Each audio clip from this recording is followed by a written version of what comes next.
ದೇವರ ನಾಮಕ್ಕೆ ಸ್ತೋತ್ರವಾಗಲಿ. ಇಂದಿನ ನಿರೀಕ್ಷೆ ವಾಕ್ಯಕ್ಕೆ ನಿಮ್ಮೆಲ್ಲರನ್ನು ಸ್ವಾಗತಿಸಿಕೊಳ್ಳುತ್ತಾ ಇದ್ದೇನೆ. ಇಂದಿನ ವಾಕ್ಯವನ್ನು ಓದಿಕೊಳ್ಳೋಣ. ಕೀರ್ತನೆಗಳು 119 11ನೇ ವಾಕ್ಯ. Psalms chapter 119 verse 11. ನಿನಗೆ ವಿರೋಧವಾಗಿ ಪಾಪ ಮಾಡದಂತೆ ನಿನ್ನ ನುಡಿಗಳನ್ನು ನನ್ನ ಹೃದಯದಲ್ಲಿ ಇಟ್ಟುಕೊಂಡಿದ್ದೇನೆ. ಆಮೇನ್. ನೋಡಿರಿ, ನಿನಗೆ ವಿರೋಧವಾಗಿ ಪಾಪ ಮಾಡದಂತೆ, ದೇವರಿಗೆ ವಿರೋಧವಾಗಿ ಪಾಪ ಮಾಡದಂತೆ ದಾವೀದನು ದೇವರ ನುಡಿಗಳನ್ನು ತನ್ನ ಹೃದಯದಲ್ಲಿ ಇಟ್ಟುಕೊಂಡಿದ್ದನು. Hallelujah. I kept your word in my heart so that I might not sin. Hallelujah.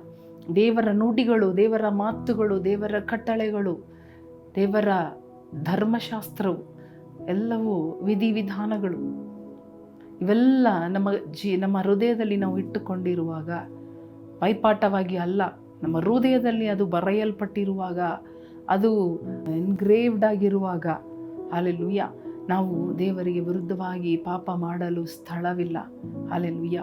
So ದಾವೀದನು ಹೇಳುತ್ತಾ ಇದ್ದಾನೆ, ಅಂದರೆ ಆತನ ವಿಧಿ ವಿಧಾನಗಳು, ಕಟ್ಟಳೆಗಳು, ಮಾತುಗಳು, ಧರ್ಮಶಾಸ್ತ್ರ ಇವೆಲ್ಲವನ್ನ ದಾವೀದನು, ಅವನಿಗೆ ಗೊತ್ತಿತ್ತು, ಇದರಲ್ಲಿ ಶಕ್ತಿ ಇದೆ, ಇದರಲ್ಲಿ ಸತ್ಯತೆ ಇದೆ, ಇದರಲ್ಲಿ ಪ್ಯೂರಿಟಿ ಇದೆ, ಇದು ನನಗೆ ಮಾರ್ಗದರ್ಶನ ಮಾಡುತ್ತದೆ, ಇದು ನನ್ನನ್ನು ಖಂಡಿಸುತ್ತದೆ, ನನ್ನನ್ನು ಕಲಿಸಿಕೊಡುತ್ತದೆ, ಆದ ಕಾರಣ ನಾನು ಇದರಲ್ಲಿ ಮಗ್ನನಾಗಿರಬೇಕು, ಇದು ನನ್ನ ಹೃದಯದಲ್ಲಿ ಇಡಲ್ಪಟ್ಟಿರಬೇಕು, ಸ್ಥಾಪಿಸಲ್ಪಟ್ಟಿರಬೇಕು ಎಂಬುದಾಗಿ ತುಂಬ ಜಾಗರೂಕತೆಯಿಂದಲೂ ಜ್ಞಾನದಿಂದಲೂ ದೇವರ ವಾಕ್ಯದ ಮಹತ್ವವನ್ನು ಅರಿತು ಇಟ್ಟುಕೊಂಡಿದ್ದಾನೆ.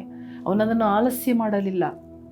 ದೇವರ ವಾಕ್ಯ ಎಂಬುದಾಗಿ ಬರುವಾಗ ಅವನು ಹೇಳುತ್ತಾ ಇದ್ದಾನೆ, ನಾನು ಈ ವಾಕ್ಯವನ್ನು ಆಲಸ್ಯ ಮಾಡಲಿಲ್ಲ, ಇದನ್ನು ನಾನು ಅಪ್ಪಿಕೊಂಡಿದ್ದೇನೆ.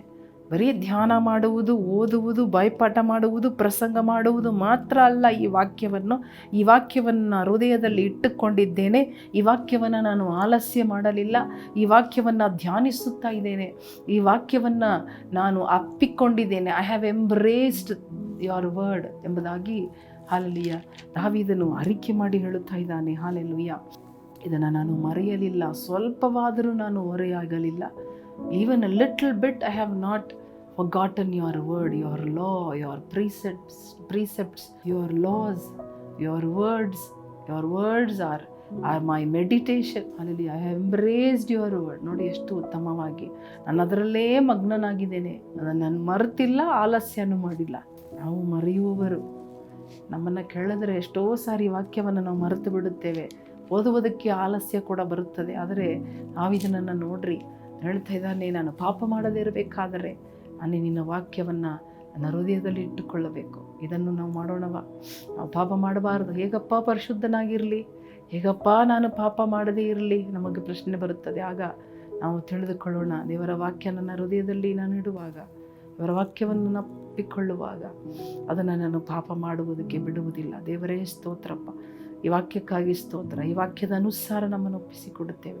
ವಾಕ್ಯವನ್ನು ಹೃದಯದಲ್ಲಿ ಇಟ್ಟುಕೊಂಡು ಭದ್ರವಾಗಿ ಏಸಪ್ಪ ಅದನ್ನು ಬಿಟ್ಟುಕೊಡದೆ, ಅದನ್ನು ಅಪ್ಪಿಕೊಂಡು ಧ್ಯಾನಿಸುತ್ತಾ ಮರೆಯದೆ, ಓರೆಯಾಗದೆ ಏಸಪ್ಪ, ಒಂದು ಕೂಡ ಬಿಡದೆ ಏಸಪ್ಪ, ಈ ವಾಕ್ಯವನ್ನು ಪಾಲಿಸುವವರಾಗಿ ನಮ್ಮನ್ನು ಬದಲಿ ಮಾಡಿರಿ. ದೇವರ ನಾಮದಲ್ಲಿ ಬೇಡಿಕೊಳ್ಳುತ್ತೇವೆ ನಮ್ಮ ತಂದೆ.